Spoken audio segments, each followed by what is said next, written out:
Yeah, thank you. So we'll just continue from what we have been discussing yesterday. We have been talking about the role of regulations specific to the pollution caused by the operation of airports. The air quality, that is, we have seen that the operation of aircrafts, particularly within the premises of the airport, will have a strong impact on the quality, an adverse impact on the quality of the air as well as quality of life of the people who are in the surrounding communities. So, and we have just discussed this particular slide, the role of regulations. So, in the absence of which the airports, if they are left free to work without considering the environmental impact, they are likely to put the complete emphasis on the efficiency of operations from the financial perspective, from the commercial perspective, which certainly will not be in the interest of the environmental issues. So that's where that is what the role of regulations is intended to be. Now, and a strong move worldwide, which had as part of it a strong emphasis on the environmental issues as well, is the Chicago Convention. We have discussed about Chicago Convention earlier, I guess in the context of the uh, developments in aviation industry worldwide. In 1944, it was in 1944 when this was drafted and signed, and which is what eventually led to the formation of the global body called ICAO, which we have discussed. So ICAO was formed in 47. The convention, the Chicago Convention, was signed in 1944. Because to begin with, 54 nations were part of it, and the stated objective was to create and preserve friendship and understanding among the nations and the people of the world. So, though that's a very generic statement, with continued progress in its activities and scope of objectives, Chicago Convention in the subsequent years, and particularly after 1970s and 80s, when the awareness of global warming and environmental issues was increasing worldwide, Chicago Convention started putting more and more emphasis on regulations which are required, which are focused on the uh, environmental issues as well. So I'm not trying to say that Chicago Convention or the related documents are purely for environmental issues, but environmental issues related to the operation of aircraft as well as the airports is a major focus area for the convention as far as the rules and regulations are concerned. So as of March 2019, the convention had 193 states, which have includes members of all the states which are part of United Nations, except for a small country, which probably because of some reasons is still or was not still part of the convention. Anyway, so it's a global body, and it the ICAO stems out from the convention, and there is a dedicated working group under ICAO which considers airports and their operations specifically from the perspective of environmental issues. That is the issues related to the operation of airports and the impact of those operations in the vicinity of the airports. And the stated objective again for this work group is to have guidance to the states, the member states, and authorities, the related authorities, etc., to provide focus on environmental issues related particularly to the day-to-day operation as well as expansion, construction, development, etc., which are pertaining to the operation of the airports.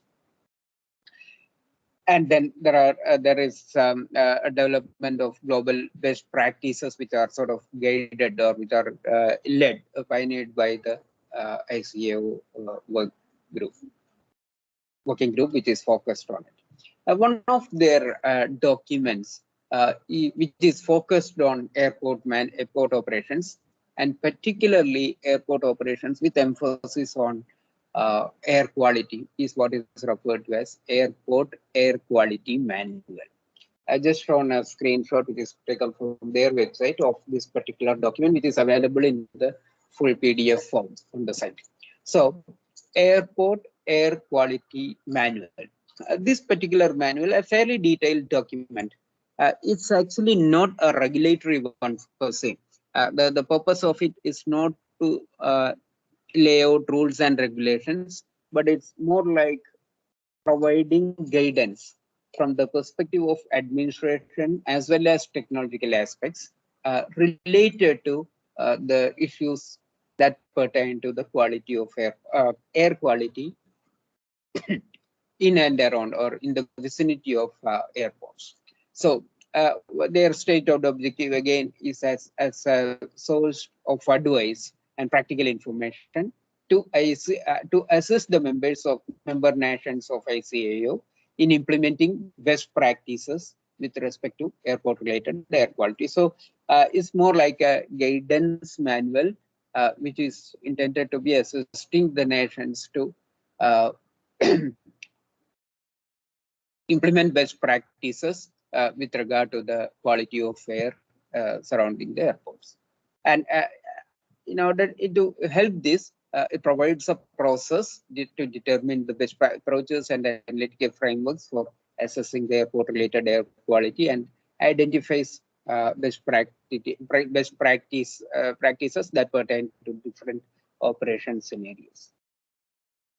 I've just taken again a screenshot of the contents of it. Uh, it's not that one should memorize all this. The purpose of this is just to show the scope that they have for this particular manual.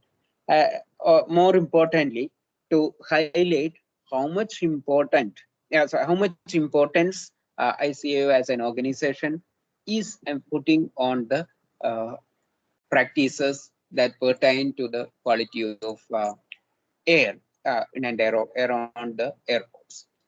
So this manual contains an introduction where the statement of objectives, etc., are mentioned, and there is a regulatory framework and drivers which provides what should drive the action related to them, and regulations related to the and review of regulations related to the pollutants and emissions uh, from the aircraft, particularly within the premises of the airports, and then an emission inventory which actually talks about emission species, like some of those which we discussed yesterday, the hydrocarbons, carbon dioxide, carbon monoxide, H2O,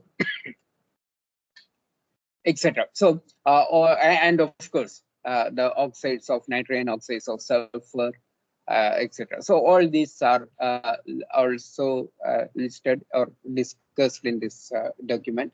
And then vehicle traffic emissions within the premises of the airports.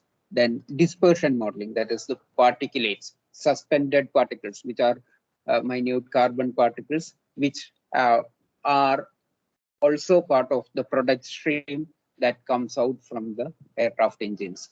So all these are part of the, and also some suggestions on how to mitigate the environmental impact. In fact, you cannot avoid them. As we have discussed yesterday, it's going to be quite intense, particularly in the surroundings of the airports. But then how to minimize the impact of them, how to mitigate some of them is also the guidelines and advices are given as part of this particular document. So this reflects uh, the emphasis that ICAO puts on the quality of air, the management of quality of air in the vicinity of airport and its operations. I pause for a while. Any questions or any comments on what we have just discussed now?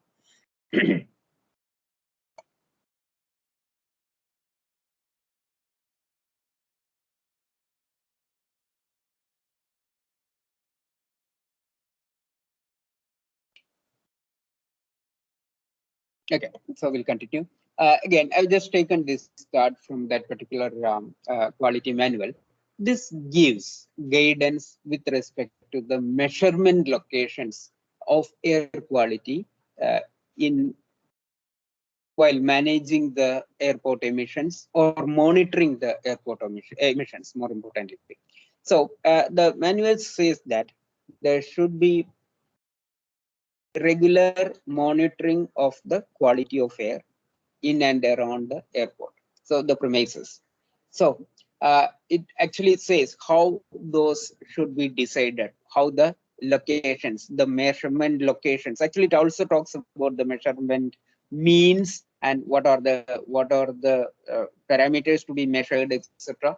What we are just looking at here is related to the measurement location. So it says that it has to be the when the authorities decide where to measure the pollutants or the air quality, it should take into account several aspects like legislative requirements specific to that particular state or the nation, and then public concerns. These can vary from place to place. The issues that public people living around Coimbatore Airport probably won't be the same as those who live around Chennai Airport or Mumbai Airport or Delhi Airport or Bangalore Airport, etc. So local issues may vary. So they should be the public concerns regarding the operation has also to be taken into account while deciding where to monitor the air quality, and these should be fed into the requirements of the system, the monitoring system, and it should also incorporate other factors. Factors are like what are going to be monitored and what are the local regulations regarding the quality of air, and who is going to actually finance that? Is it the airport's responsibility, or is it the local administration, or is it the state which is going to fund those activities, etc.? These all can vary from place to place. So these are some of the external factors which should be taken into account. And then based on this, measurement systems as well as measurement locations have to be identified, and the input from them should be given to the plan, should be made as part of the airport management and planning. So input means whatever comes from the surveys which are focused on the quality of air and which are taken at different points, different locations, and the locations themselves being decided by these factors which we just discussed. So all this should go into the management of air quality and further plan of action pertinent to the activities of that particular airport. Again, the same document gives a generic measurement site selection plan, probably a more representative one. This also can vary from place to place. So what we see here is the on the left hand side, the lower side, the arrow, the encircled arrow shows the wind direction. And obviously, wind direction is going to be an important parameter in determining the measurement locations. You have to measure, actually, the document says that you have to make measurements both in the upstream and downstream location, the upwind and the downwind locations, so that you can have a complete picture, a comprehensive picture of how the airport is impacting the quality of air around. So in this, the various shaded regions are shown as potential locations where the measurements have to be done, and the measurement have to be appropriately categorized and incorporated into the planning. So what we can see there is the airport itself, and within the airport, the terminal. You can see the way the various shading schemes which are explained on the right hand side. So you have the airport area, you have the terminal itself, and then residential locations around, sorry, around the airport, which is very important for obvious reasons. The community which is mostly affected by the operation of the airport. So the residential areas and also the industries surrounding it.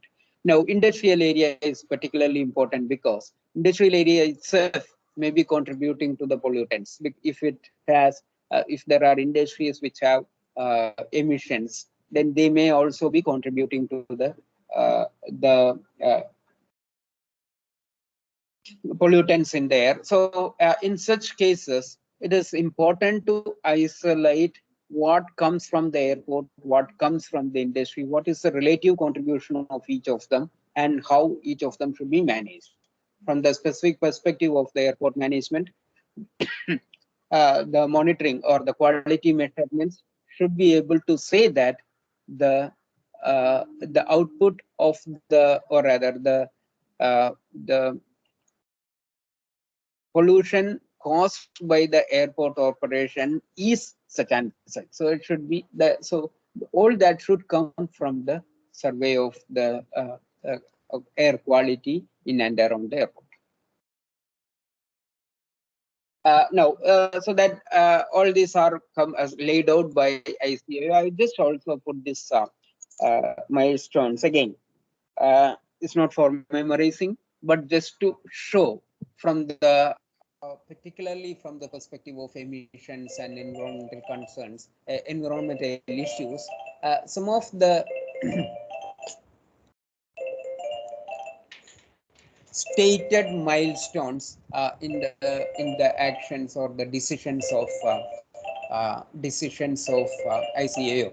Uh, this chart is just taken from this. So what it shows is from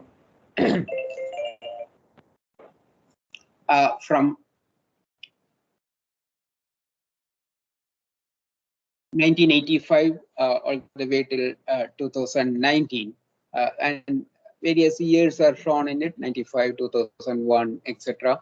And then the related norms or revisions of them, additions of them, and the issues which were discussed in them, etc., are listed on either side of the bar.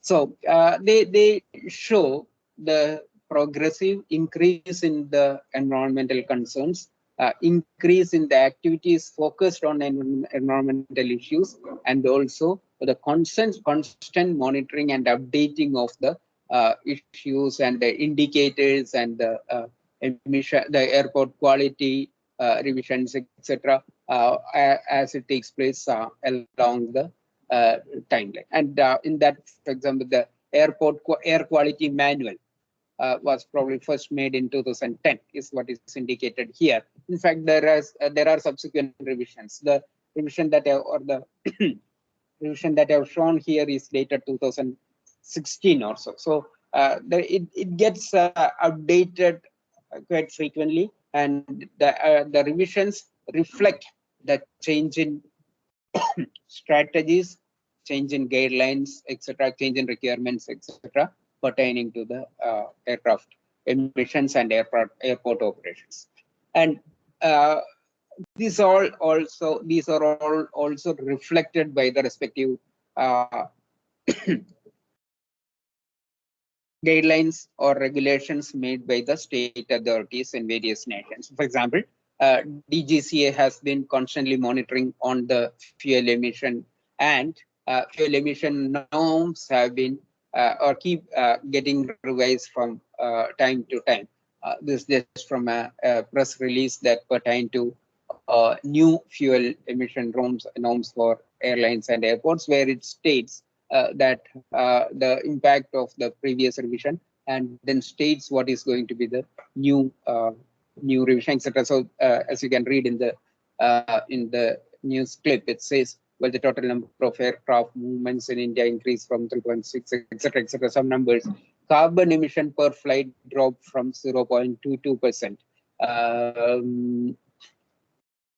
Dropped by 0.22%. So, despite an increase in the air traffic, there was a drop in the carbon emission per flight, a marginal drop. But so considering the increase in the flight, this is at the number of flights. This is quite an achievement, and this is attributed to the revision in standards and the regulations which were put in place and which were binding on the operation of the aircraft.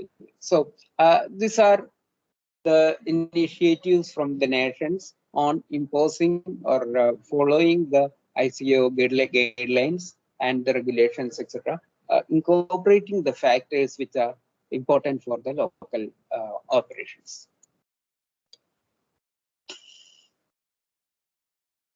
I think I will pause here for now.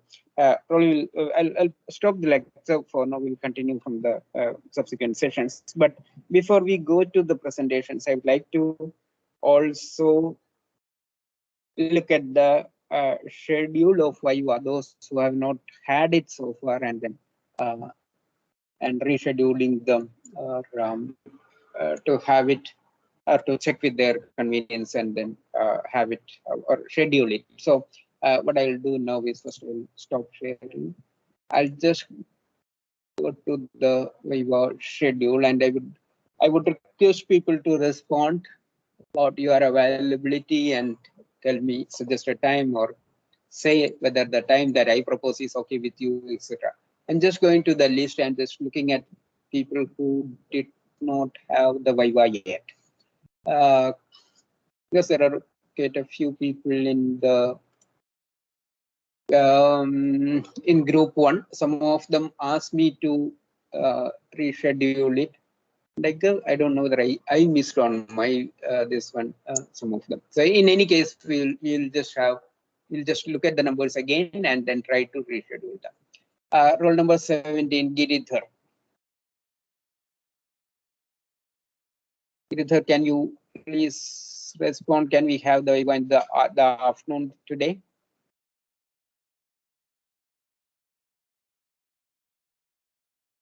Yeah. So if you are responding, please remember to unmute. No response. Okay. Aishwarya, roll number 18. Yes, sir. Yeah. Can we have that in the afternoon today? Okay, sir. Yeah. So I'll just check how many are to be lined up. So I may either use part of the session, the afternoon session, or maybe the whole of it. I'll just tell that I'm seeing how many are to be done this afternoon. So I'll mark you for the afternoon. Ishwarya, who is left in the first? Yeah, Kevin, you are available. You're okay this afternoon? Yes, sir. I'm okay. So I'll just schedule that. I'll put the exact time on the MS Teams. So all of you, please check the schedule in the MS Team after this. Okay. Krishna, I guess you had sent a message. You're traveling, etc. Krishna, you are available now. Now, in the sense, can we have this one today afternoon? Yes, sir. Fine. Okay, great. Thank you. So, 1, 2, 3. Now, Nitin. Nitin also had sent some message asking when it is going to be. Afternoon is okay with you? Sometime. Yes, sir. Yes. Fine, good.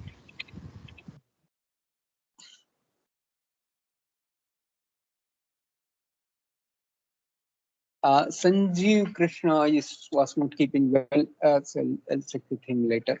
Saptagiri Vasan, afternoon is okay with you? I guess you mentioned you're traveling or something. I can have it later also. So please let me know. Sapta.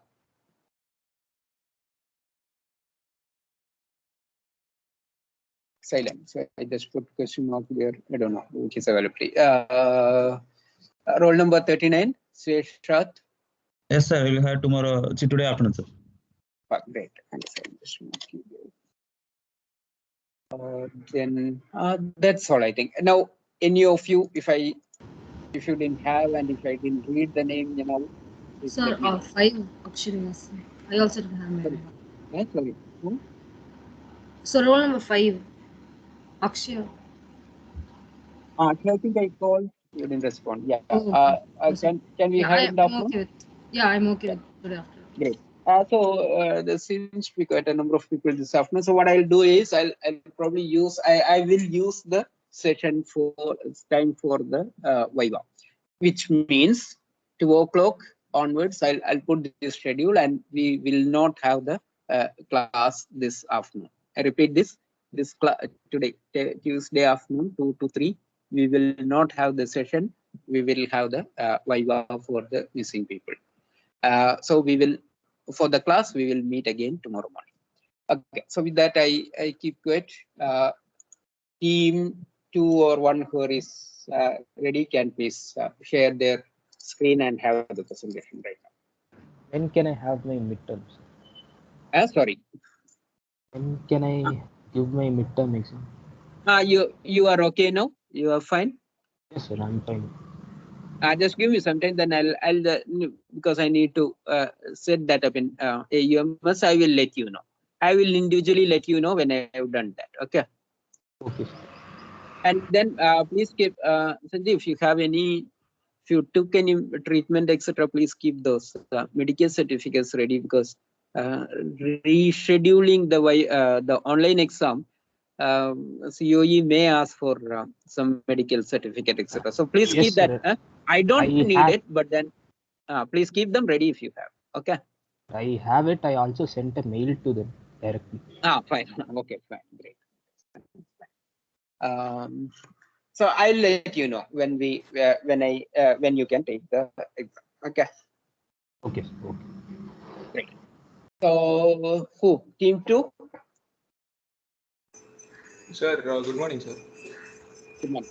Sir, we are team 2, sir. Can we present, sir? Please. You can share and start.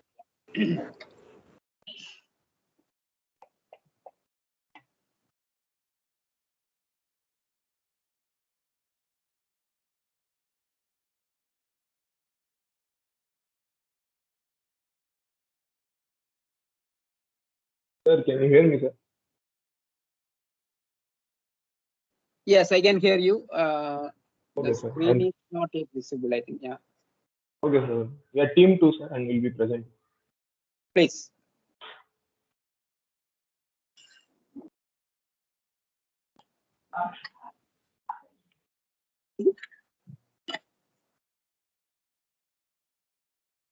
The slide is visible. You can put that on slideshow.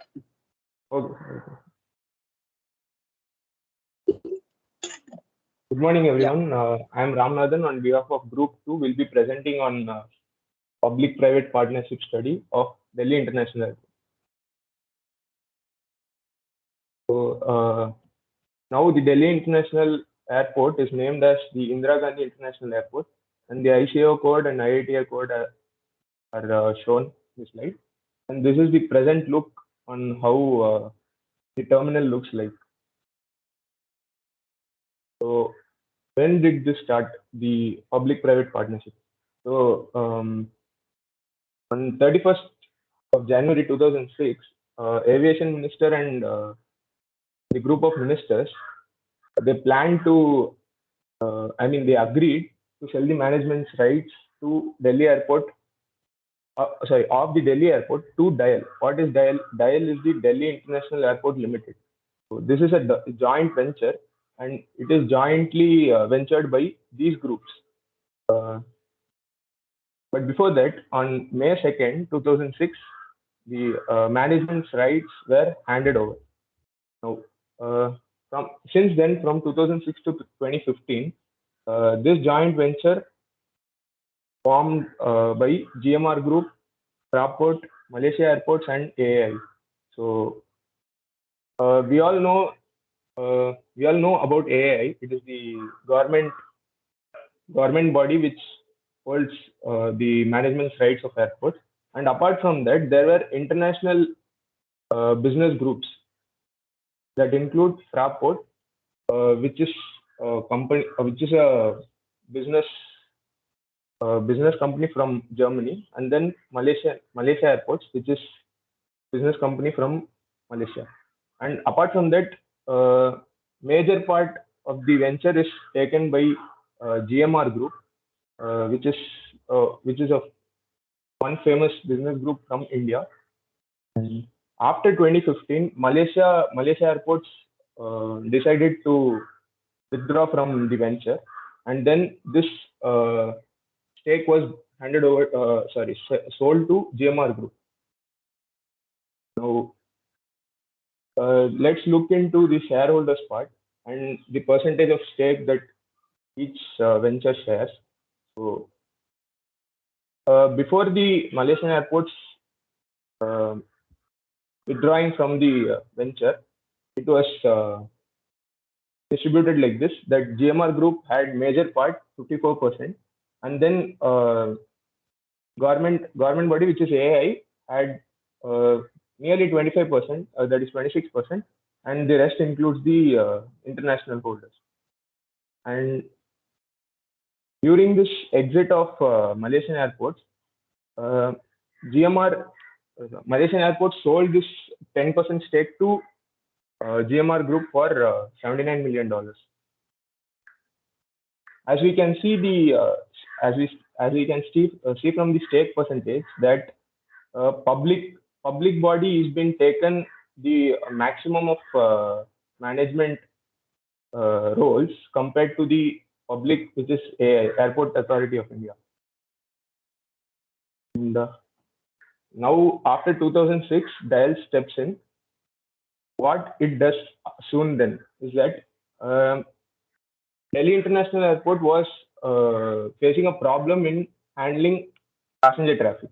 That was since when when Delhi Airport was converted from an Air Force base station to a domestic airport. Delhi Airport was facing this passenger traffic problem. So till now, the passenger traffic problem pertains, and expansion of the airport also pertains. That means Delhi International Airport is handling more and more passengers, including the terminal area, including the higher terminal area and the airport expansion.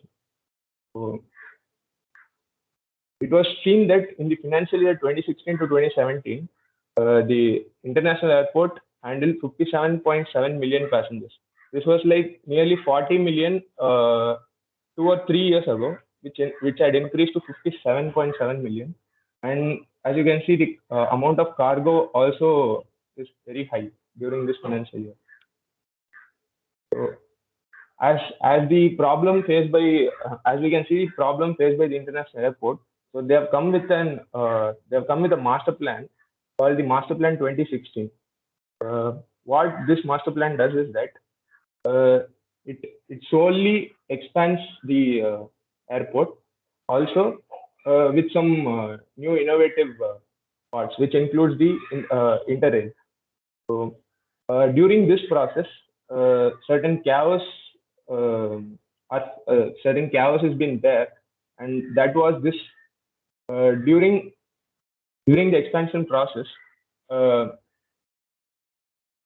Some amount of passengers from who are booking in one particular airlines has the confusion of going to which terminal. That means that one particular airlines were handled in 3 different terminals. That was the chaos that passengers felt. And apart from that, the terminal to terminal movement was also chaotic. In the sense, there was no particular simple system which could travel, which would be used for the travel purpose. Next, this left-hand side image shows the view of the airport after the Master Plan 2016, and the right side shows the comparison between what was before the Master Plan and what is ahead of them.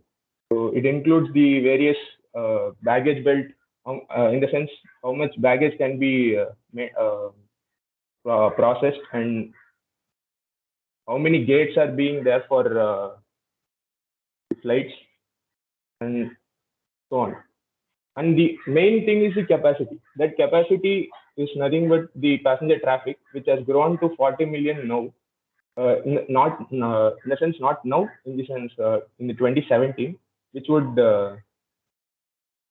increase further too.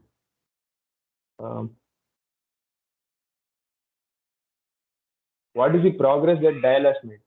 So from 34 million passenger traffic handling to 45 million. That is the major progress. And recently it has been adjudged as the best airport in India and in the Central Asia. And the expansion of T3 helped in transforming the Delhi airport into a world-class facility. These are the progress made by DIAL. Thank you.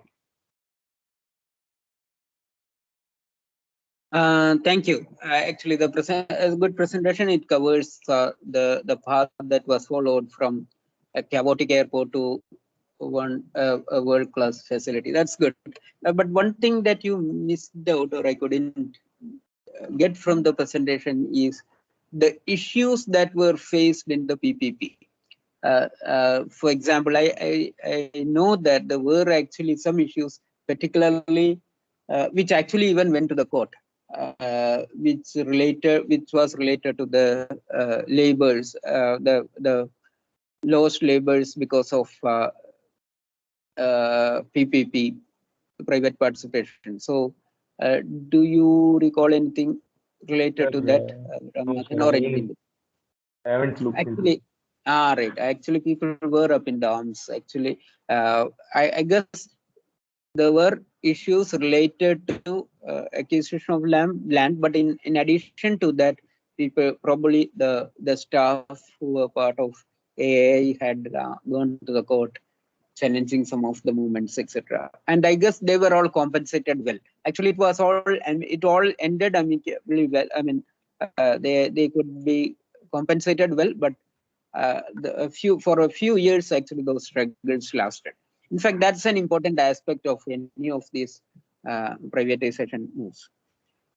So that's a point that I couldn't see in the film, but otherwise it was good. Yeah, it covered a lot of facility-related aspects during the development. Thank you. Any other questions or comments from others? No. Okay. Then we'll go to. No. Okay, and we'll go to group 1. Yes, sir. Let me just share my PPT. Please.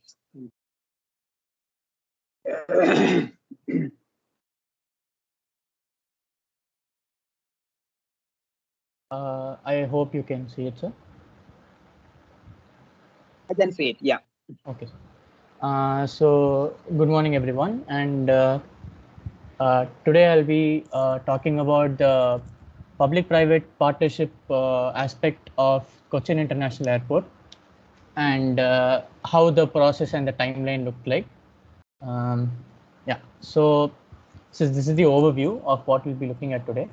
So we'll be looking at the establishment itself and how the public-private partnership took place, who are the shareholders in the management, and what the unique selling point of the airport is.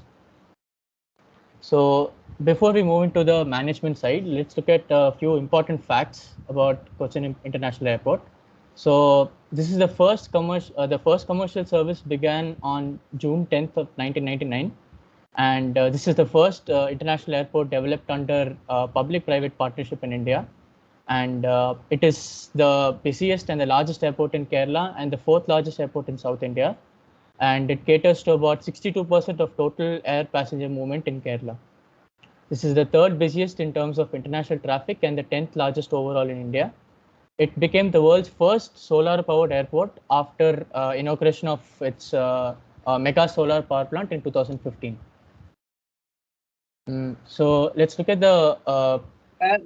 Sorry. Before you proceed, yes, can you just go to the previous slide? Sure, sir. Can you explain what is that last but one point? 3rd busiest in terms of international traffic, is it? In India, is it? Yes, sir. Yes, sir.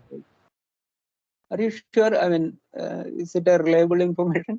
Yes, sir. I actually found this pointer from the CIAL yeah, actual yeah, website correct. itself. Yeah, maybe actually it's quite possible. Yeah, because there are a lot of connecting flights to different countries. Yeah, Yes, sir. and also particularly to Gulf Middle countries. East, Yes. the Gulf countries also. So that may be, yeah, but Yes. it's an interesting data actually. Yes. A small airport like that is the third busiest in terms of international is an important point. Yeah, Yes, sir. please carry on. Sorry. Yeah. Yes, sir.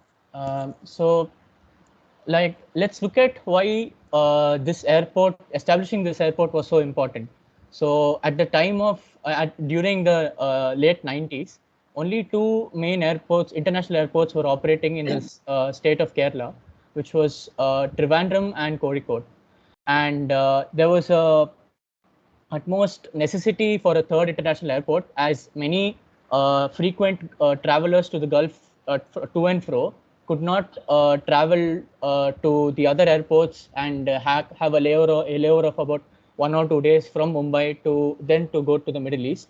So they requested the government of Kerala to set up to propose third international airport in the city of Cochin, and that's how this plan was established. So the Cochin airport was established in uh, 1990. The society was established in 1993, and the airport itself was inaugurated by the then president, in 1999.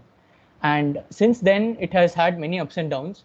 Since it's the first public-private partnership, and if we look at how the business model itself moved forward with time. Uh, from 1999 to 2003, even though the business model could generate profits, but the sheer amount of equity debts that the airport, the international limited had uh, to operate the airport was bringing down the was bringing up the costs, uh, and also it led to many losses. So if we look at this distribution of equity shares, we can see that 34% of the total equity shares were held by the government of Kerala, whereas about 9% was held by Air India, BPCL, and AI, and 6% was given by the MK Group of Abu Dhabi and Gulfar Group of Oman.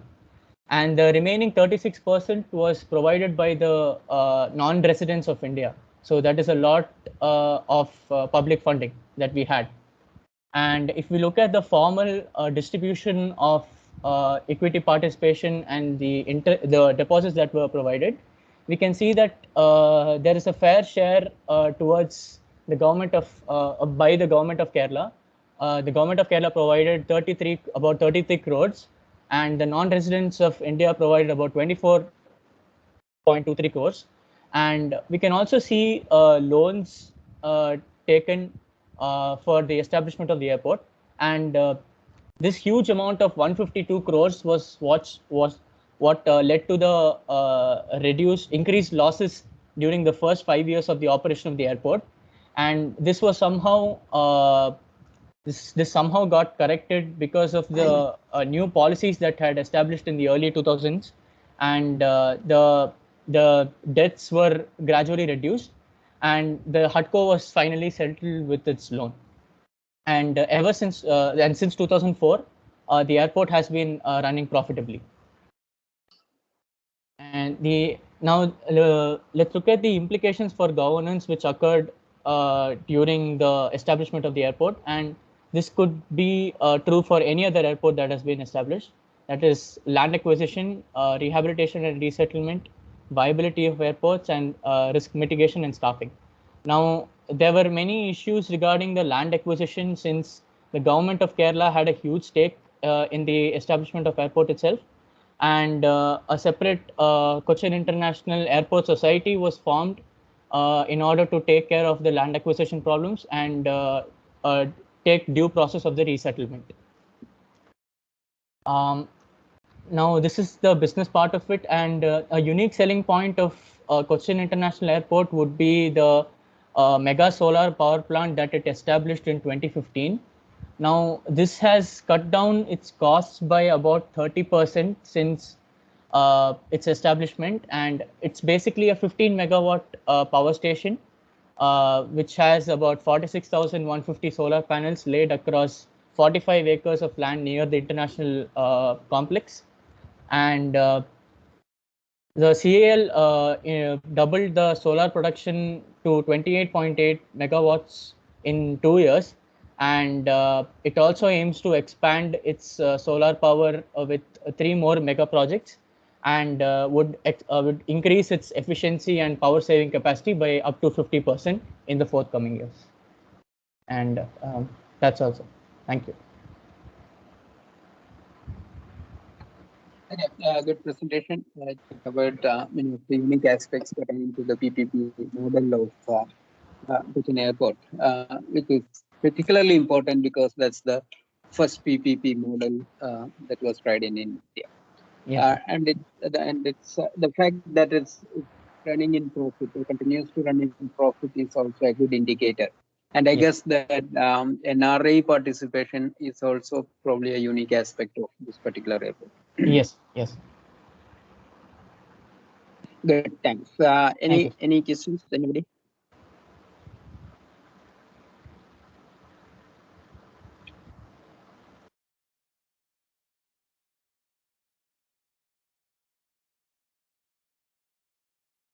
No. Okay, so we'll stop for the day. We'll meet the morning session tomorrow. Thank you. Thanks to all of you. Bye. Thank you, sir. Thanks. Thank you. Thank you.